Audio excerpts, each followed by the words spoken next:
tamit à partir de là vous pouvez avoir une approche beaucoup plus approfondie concernant Sadio Mané qui avait décidé de ne pas rejoindre la sélection sénégalaise en raison voilà de quelques problèmes personnels. Donc loolu nag dinañ ci yaatal bu baax ci bile émission. Donc on va commencer avec tamit Nicolas Jackson bi nga xamante ne tey xët la yéenekaay bi di Record moom la ñu mettre en avant. Donc Nicolas Jackson nekk attaquant sénégalais buy football ci équipe bi di Chelsea et actuellement en vue en Europe malgré une période contrasté à Stamford Bridge waaye nag lu ñu leen mën a wax mooy Nicolas Jackson cette saison joué na un rôle clé dans la saison des Blues waaye tamit joué na tamit un rôle très important ci finale bi nga xamante ne Chelsea mi ngi ko doon football ak équipe bii di Betis Séville concernant la Ligue Europa Conférence bi nga xamante ne Chelsea moom moo ko remporté sur le score de 4-1. On va toujours rester avec le cas de Nicolas Jackson cette année-ci ci boobule finale sax dugal na but si boobule finale dugal na but waaye tamit cette saison Nicolas Jackson a inscrit 10 buts en 33 matchs cette saison ce qui confirme sa montée en puissance sur la scène européenne. Cependant nag jamono ji son avenir à Chelsea est incertain selon plusieurs spécialistes waaye nag suñu demee ci kàddu yi nga xamante ne la direction des Blues yëkkati nañ ko à l'encontre de Nicolas Jackson mooy l'international sénégalais passé par le Casa Sport jaar Villarreal laataa muy ñëw Chelsea les dirigeants ñi ngi compter ba tey ci Nicolas Jackson. Donc d'après les dernières informations malgré les transferts yi nga xamante ne ñi ngi koy commencer di évoquer à son encontre Nicolas Jackson va bel et bien rester à Chelsea. Retenez bien cette information. Déjà Aston Villa moom moo njëkkoon rentrer dans la course pour recruter Nicolas Jackson bi ñu demee 24 heures Napoli ak la Juventus de Turin se sont renseignés wu si benn joueur ak rentrer en contact ci benn joueur ce n'est pas la même chose. Un club peut décider d'obtenir des informations sans pour autant rentrer en contact avec l'entourage du joueur, c'est-à-dire son manager ak ñi nga xamante ne ñoom ñooy gérer lépp luy jëm si wàllum transfert.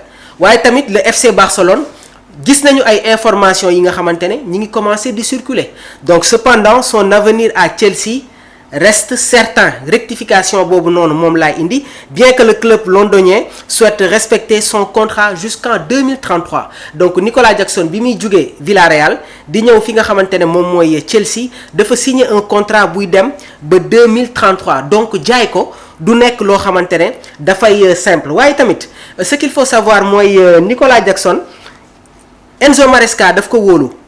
Enzo Maresca fait confiance à Nicolas Jackson. Parce que daaw Enzo Maresca avait la possibilité d'aller recruter un autre attaquant Gyökeres jotoon nañ ko annoncé daaw waaye tamit Victor Osimhen jotoon nañ ko annoncé daaw. Et ce qu'il faut savoir mooy concernant les transferts des Blues dafa am ay joueurs yi nga xamante ne dañu nekkoon ci biir Chelsea dañu am une mainmise concernant les contacts ak yenn discussions yi envers les prochaines recrues.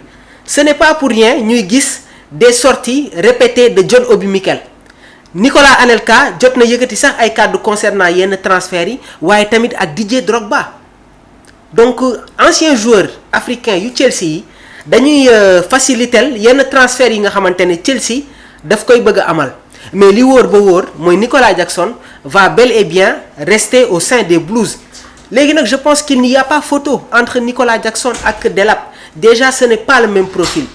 Liam Delap est un attaquant fixe bi nga xamante ne il a la capacité de faire des appels sur le dos de la défense adverse. Suñ ko seetaanee contre Los Angeles ak équipe bi di Flamengo gis nañ ne que il est capable de faire des appels.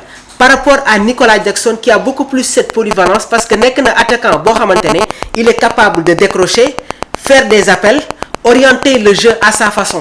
Parce que bi muy nekk Villarreal maa ngi leen ko doon wax moom moo doon football comme second attaquant par moment sax su fekkee Villarreal day évoluer avec un schéma 4-2-3-1 Nicolas Jackson se retrouvait sur un rôle d'électron libre dafay am liberté. Léegi nag bi muy jógee Villarreal di ñëw fi nga xamante ne moom mooy Chelsea xamoon na ne que il va évoluer comme avant-centre parce que laataa muy ñëw dafa am ay départ ay attaquants yi nga xamante ne jóge nañu Chelsea par la suite Nicolas bi muy jógee Villarreal xam na ne que c'est pour occuper le poste de numéro 9 c'est ça la réalité. Léegi nag l'arrivée de Delap je pense que dafa war a nekk benn onde positive pour Nicolas Jackson parce que ce n'est pas le même profil, ce n'est pas la même chose. C'est pas parce qu'on est sénégalais wala ñuy jéem a lancer des fleurs à Jackson, mais non, dañuy analyser toujours dans l'objectivité. Sur la palette technique, Nicolas Jackson est en avance sur Liam Delap. Delap est beaucoup plus un attaquant fixe par rapport à Nicolas Jackson. Comme ni ma leen ko waxee, nekk na attaquant boo xamante ne quand équipe am yor na balle, il est capable de faire des jeux à sa façon. waaye tamit sur les rotations c'est un joueur excellent et avec une palette technique qui dépasse la moyenne, dama koy wax tout le temps. Donc c'est à lui de prendre ses responsabilités, xam ne que il est dans un grand club, waaye tamit dafa war a xam ne que football dafa am foo xamante ne foofu la toll. Et aujourd'hui il y a la concurrence en équipe nationale du Sénégal. Regardez le cas de Boulaye Dia. Boulaye Dia ñun ñëpp xam nañ ne que avant-centre la bi mu nekk Villarreal, bi muy nekk Stade de Reims, bi muy nekk Salernitana, dafa doon football comme avant-centre, attaquant de pointe. Mais regardez cette année-ci rôle bi nga xamante ne mi ngi koy football ci biir Lazio. Boulaye joué watul comme avant-centre, day jouer comme électron libre, c'est-à-dire il se retrouve derrière l'attaquant passé par le Rayo Vallecano muy Castellanos bi nekkoon dans le championnat espagnol. Bi mu ñëwee Lazio, c'est lui le numéro 9. Boulaye Dia se retrouve comme numéro 10.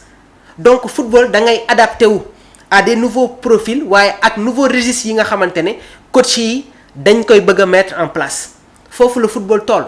Léegi nag je pense que à travers les commentaires, les polémiques yi nga xamante ne mi ngi dal ci kawam, daf ko war a transformer à une onde positive, montrer à la face du monde qu'il mérite sa place au sein des Blues de Chelsea. Vous pouvez appeler sur le 77 259 46 95. On va continuer toujours notre actualité waaye rek dañ leen di jaajëfal bu baax yéen ñi nga xamante ne yéen a ngi nekk ci bile live di safo voilà plateforme digitale bii di Sport Live 221. Chat ñi ngi lay jaajëfal bu baax a baax. Donc Nicolas Jackson, on va espérer et man gëm naa ne que il va s'imposer au sein des Blues de Chelsea et tamit il est dans une progression.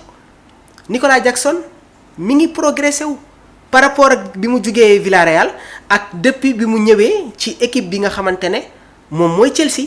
Léegi nag hier j'avais fait une publication concernant tamit pression bi nga xamante ne dafay dal ci kawam. Le jeu de Nicolas Jackson s'est amélioré, notamment dans le jeu dos au but et la prise de bonnes décisions. Cependant, pour s'imposer comme un titulaire indiscutable et un joueur clé de Chelsea, il doit transformer ses progrès en plus de buts parce que Chelsea a besoin d'un buteur capable de marquer 25 buts par saison, un objectif que Nicolas Jackson doit viser pour assurer un avenir durable au club. Démb loolu laa publié woon sur ma page Facebook, donc je fais des publications sur ma page Facebook. Il suffit juste de taper Mamoud Diobaye, donc di ngeen di gis damay joxewaale foofu les informations. Donc maa ngi leen di wax le cas de Nicolas Jackson waaye tamit xool leen le cas de Boulaye Dia. Boulaye Dia Lazio, c'est rare nga gis ko mu football comme avant-centre, il est derrière l'attaquant.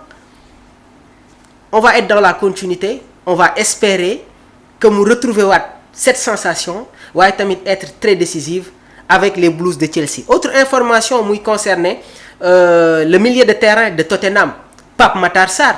Bi muy jógee FC Metz, on avait l'habitude de voir un Pape Matar qui évoluait comme numéro 10, meneur de jeu. Bi mu ñëwee Tottenham mu am benn recomposition de style. Déjà les Spurs dañuy évoluer sur un schéma 4-2-3-1. Dans les buts Vicario, au niveau de leur charnière centrale, il y a Christian Romero ak Van der Ven. Destoni Odigi bi nga xamante ne moom mooy football comme arrière gauche, Pedro Porro arrière droite. Au niveau de leur milieu de terrain dafa am une concurrence terrible avec Bissouma, Bentancur, Pape Matar Sarr.